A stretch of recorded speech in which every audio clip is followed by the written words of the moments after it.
Zimbabwe, le président prône l'apaisement, l'armée dans les rues de Harare. Le président Emmerson Mnangagwa a appelé jeudi à l'apaisement au Zimbabwe alors que l'armée patrouillait dans les rues de Harare dans l'attente des résultats de la présidentielle au lendemain d'une répression meurtrière contre l'opposition qui crie à la fraude électorale. Le Zimbabwe a organisé lundi, sans incident majeur, les premières élections générales depuis la chute du président Robert Mugabe en novembre après 37 ans au pouvoir. Ces scrutins devaient marquer un tournant dans l'histoire du pays où les élections ont été régulièrement entachées de fraude et de violence. Mais mercredi, après l'annonce de la victoire écrasante aux législatives de la ZANU-PF, le parti au pouvoir depuis 1980, la situation a dégénéré dans la capitale. L'armée a ouvert le feu sur des manifestants de l'opposition qui protestaient contre des fraudes. 3 personnes ont été tuées, selon la police. Jeudi, le président Mnangagwa a appelé à résoudre pacifiquement et dans le cadre de la loi les différends avec l'opposition, précisant avoir été en discussion avec son chef, Nelson Chamisa, pour tenter de désamorcer la crise.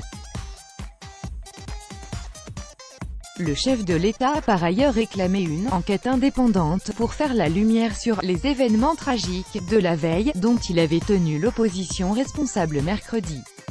Le président zimbabwéen Emmerson Mnangagwa, après avoir voté aux élections générales, le 30 juillet 2018 à Kwekwe Copyright AFP, JKZNJIKZAN à la communauté internationale, le Royaume-Uni, les États-Unis et l'ONU en tête, avait appelé dès mercredi le pouvoir à la retenue, après les tirs à balles réelles contre les partisans de l'opposition. Jeudi, les observateurs électoraux du Commonwealth ont catégoriquement dénoncé, jeudi, l'usage excessif de la force contre des civils non armés. Ils ont demandé à la commission électorale (ZEC) d'annoncer, sans plus attendre, tous les résultats des élections. Le Zimbabwe est toujours dans l'incertitude concernant les résultats de la présidentielle, qui se joue entre Emmerson Mnangagwa 75 ans et ancien bras droit de Robert Mugabe, et Nelson Chamisa 40 ans et récemment propulsé à la tête du mouvement pour le changement démocratique, MDC, M. Chamisa avait accusé mercredi la ZEC de préparer de faux résultats pour la présidentielle, qu'il affirme avoir remporté. Jeudi, des policiers anti-émeutes étaient stationnés devant le siège du MDC, tandis que des militaires gardaient les bureaux de la ZANU-PF. Main lourde, aucun agent de change, ont crié des soldats le visage masqué à des changeurs de billets installés sur un trottoir à proximité du centre-ville, tandis que l'activité était normale dans des marchés de la capitale.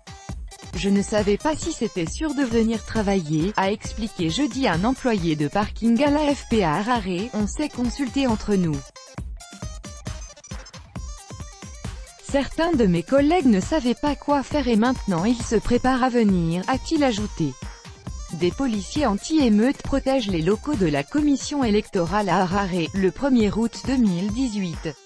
Copyright AFP, Louis Tato devant les banques, des habitants faisaient la queue pour obtenir du liquide, une scène ordinaire au Zimbabwe qui manque cruellement de cash. Mercredi soir, le gouvernement avait prévenu qu'il ne tolérerait aucune contestation.